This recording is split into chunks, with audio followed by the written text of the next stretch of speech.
Hello दोस्तों, हमारे channel पर आप सभी का स्वागत है। हम आप सभी को बताएंगे प्रदूषण पर निबंध। देखिए, नि, निबंध होता क्या है। निबंध होता है कि किसी विषय पर विस्तार से लिखना, गद्य के रूप में लिखना ही, मतलब कि उसमें अपना भाव को प्रकट करना ही निबंध कहलाता है। देखिए, निबंध बड़ा होना मायने नहीं रखता, उसमें स्पष्ट भाव होने चाहिए, उसी को सटीक भाव होने चाहिए। छोटा है लेकिन सार्थक हो, श्रेष्ठता हो, तो उसी वो निबंध मान्य। देखिए पर्यावरण प्रदूषण बहुत इंपॉर्टेंट है, हर साल एग्जाम में पूछा जाता है। और देखिए ये किस किस रूप में, कैसे कैसे रूप में आता है। ये देखिए, पर्यावरण प्रदूषण समस्या और समाधान, पर्यावरण और प्रदूषण, पर्यावरण संरक्षण का महत्व। ये देखिए हर साल पूछा जाता है।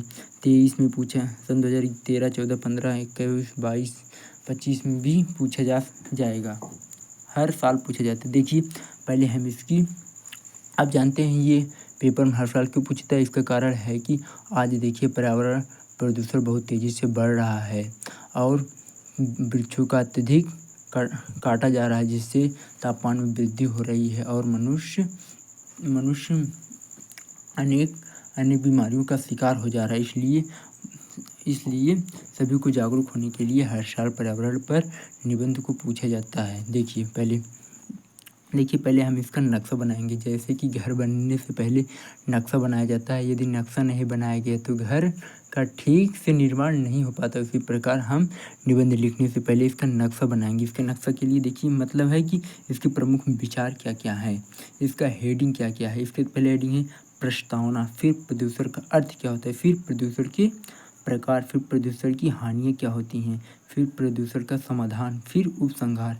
अब देखिए प्रस्तावना का मतलब क्या होता है। प्रस्तावना का मतलब होता है भूमिका या परिचय कह सकते हैं, इसका परिचय। अब देखिए, जो हमारे चारों ओर से परिवृत्त हुआ, जो हमारे चारों ओर से परिवृत्त किया हुआ है, वही हमारा पर्यावरण है। इस पर्यावरण के प्रति जागरूक होना, मतलब कि जब तक हम इसके प्रति सचेत नहीं होंगे तब तक पर्यावरण को बचा नहीं पाएंगे। क्योंकि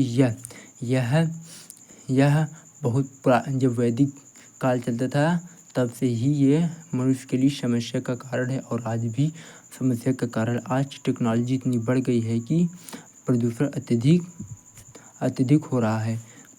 औद्योगिक प्रगति एवं शस्त्रास्त्रों के निर्माण के फलस्वरूप आज देखिए, आज एक देश दूसरे देश को चाहे तो क्षण भर में ही विनाश कर सकता है। उसके पास इतनी शक्ति आ गई है, जिससे देखिए रॉबर्ट कोच एक विज्ञानी ने कहा है कि एक दिन ऐसा आएगा कि मनुष्य को स्वास्थ्य के सबसे बड़े शत्रु के रूप में निर्दयी शोर से संघर्ष करना पड़े।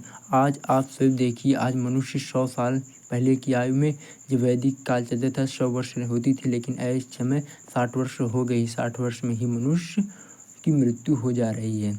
ये कारण किसका है? ये कारण है प्रदूषण का, मिलावटी चीज़ों का इस्तेमाल करने से। इसी कारण ही आज टेक्नोलॉजी इतनी बढ़ गई है। ये सब इसी सब का कारण है। अब देखिए प्रदूषण का अर्थ क्या होता है।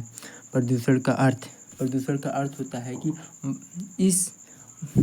इस पर्यावरण में सभी गैसें एक निश्चित मात्रा में पाई जाती हैं। जब इसमें किसी भी पदार्थ गैस की मात्रा अधिक हो जाता है तो इसमें विकार उत्पन्न हो जाता है। इसी को प्रदूषण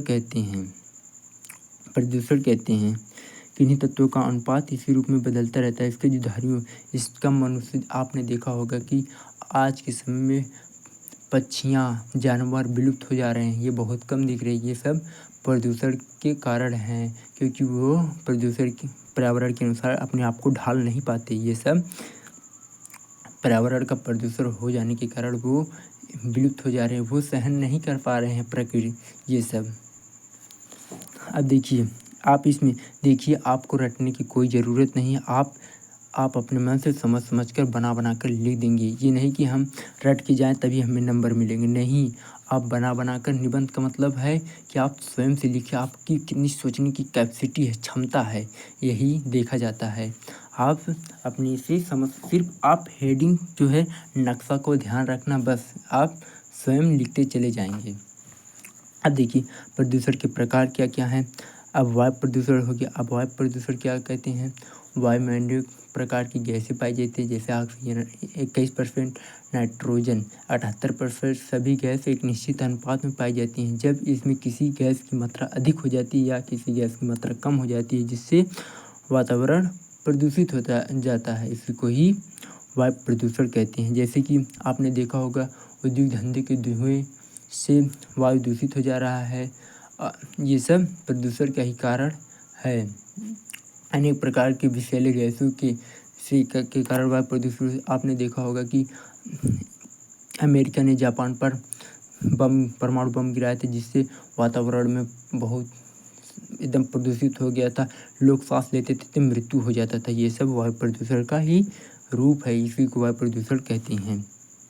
अब देखिए जल प्रदूषण क्या होता है। आपने समाज में देखा होगा कि जल में पॉलीथीन, अनेक गंदगी पदार्थ, फैक्ट्रियों के अपशिष्ट पदार्थों को गंगा जल में बहा दिया जा रहा है। ये सब जल का ही कहा गया है, जल ही जीवन है, जल के बिना हम संभव नहीं है। सुबह से शाम तक जितने ही कार्य करते हैं वो जल के ही द्वारा होता है। हम ऐसे बना कर सब जल प्रदूषण लिखते हैं। आप आसपास देखा होगा कि आज देखिए सभी लोग जल में क्या कूड़े करकट फेंकते हैं, ये सब, जिससे पॉलीथीन अत्यधिक समय तक कई वर्ष लग जाते हैं इसे डिपॉजिट होने में, लेकिन ये जल्दी समाप्त नहीं होता है। ये सब जल प्रदूषण का ही कारण है। अब आगे देखते हैं। अब देखिए है ध्वनि प्रदूषण। ध्वनि प्रदूषण आप ये आधुनिक प्रदूषण है। ध्वनि प्रदूषण देखिए, डीजे बजता है तो बहुत से व्यक्ति को हार्ट अटैक होता है, जिससे उन्हें अनेक प्रकार की बीमारियाँ होती हैं। अत्यधिक ऊंची आवाज़ को सुनने से मनुष्य बहरा हो जाता है, सुनने की क्षमता कम हो जाती है। आपने देखा होगा कि जब मनुष्य कोई व्यक्ति लीड लगाता है तो उसमें लिख देता है कि अत्यधिक लाउड स्पीकर तेज करना हानिकारक होता है। ये सब ध्वनि प्रदूषण का हानि। ये देखिए मोटर कार, ट्रैक्टर, जेट विमान, कारखाने, सायरन मशीन, लाउड स्पीकर आदि ध्वनि, ये सब बीमारियों के अनेक कारण है। आप रटने की ज़रूरत नहीं, आप ऐसे बना कर। अब रेडियो ध्वनि प्रदूषण क्या होता है। देखिए आज के युग में टेक्नोलॉजी इतना है कि हर देश परमाणु बम जैसे अनेक मिसाइलों, अनेक अस्त्र शस्त्रों का निर्माण कर दिया है, जिससे कोई देश किसी देश पर चाहे तो सेकंडों में विनाश कर दे सकता है। आपने देखा था जब द्वितीय विश्व युद्ध हुआ था तो अमेरिका ने जापान पर परमाणु बम गिराए थे। वो बहुत हानिकारक सिद्ध हुआ था। अब देखिए रासायनिक प्रदूषण। आपने देखा होगा खेतों में अत्यधिक खाद्य का इस्तेमाल करने से मृदा प्रदूषित हो जाती है, जिसकी उसकी उपजाऊ क्षमता कम हो जाती है। इसी को ही रासायनिक प्रदूषण कहते हैं। अब देखिए प्रदूषण, अब देखिए क्या है, ये देखिए आप इन सभी को पढ़ लेना। अब देखिए प्रदूषण की समस्या और उनकी हानियाँ। प्रदूषण की अनेक हानियाँ होती हैं। यदि वातावरण उचित नहीं रहेगा, जिस वातावरण में हम रहते हैं, तो हमारा जीवन मुश्किल हो जाएगा। हमें उचित वायु नहीं मिलेगा और उचित जल नहीं मिलेगा तो हम कैसे रह पाएंगे। हमें अनेक प्रकार की बीमारियाँ हो जाएंगी। इसलिए पर्यावरण के प्रति जागरूक। देखिए जैसे सिर दर्द, आँखें दुखना, खांसी, दमा, हृदय रोग आदि किसी न किसी रूप में हो जाएंगी।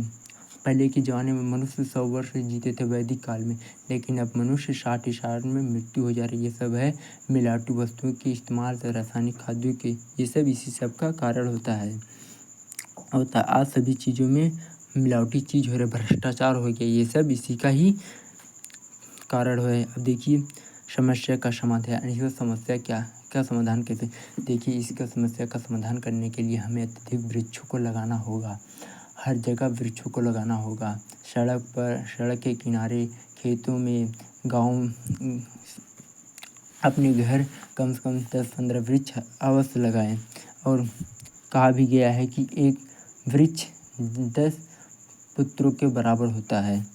एक वृक्ष हरे भरे वृक्ष को ना काटे, केवल सूखे ही वृक्ष को काटे। अब देखिए हम इसमें लिख देंगे हानि।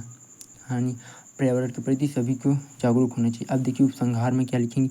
उपसंहार का मतलब होता है निष्कर्ष, समापन, सारांश इसका क्या है। अब देखिए पर्यावरण में होने वाले प्रदूषण को रोकने के लिए समुचित संरक्षण के लिए विश्व में एक नई चेतना उत्पन्न की जाए। देखिए, ये सरकार भी करेगा और हम सभी सचेत होंगे। हर कोई सचेत होगा, तभी ही पर्यावरण के प्रदूषण को रोका जा सकता है।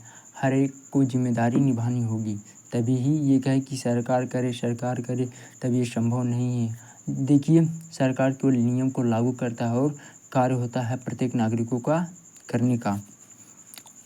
देखिए, ये लिखा गया है, संपूर्ण परिवेश को स्वच्छ व सुंदर बनाने का यत्न करें। वृक्षारोपण का कार्यक्रम सरकार स्तर पर जोर शोर से चलाया जा रहा है तथा हम ऐसे ही रटने की कोई ज़रूरत नहीं, हम ऐसे ही बना कर लिखेंगे, ऐसे ही लिख डालें। कैसा लगा वीडियो कमेंट में अवश्य बताएं और चैनल पर पहली बार आए हो तो सब्सक्राइब अवश्य करें, शेयर अवश्य करें। थैंक्स दोस्तों, मिलते हैं अगले वीडियो में। कैसा लगा कमेंट में बताते। थैंक्स। आप इन सभी को आराम से पढ़ लेना और ऐसे ही आपको ऐसे ही नहीं, आप अपने मन से सोच कर लिखना, ऐसे ही नहीं लिखना। आप अपने दिमाग से सोच कर, निबंध का मतलब होता है रटने की नहीं, अपने दिमाग से सोच कर लिखनी है।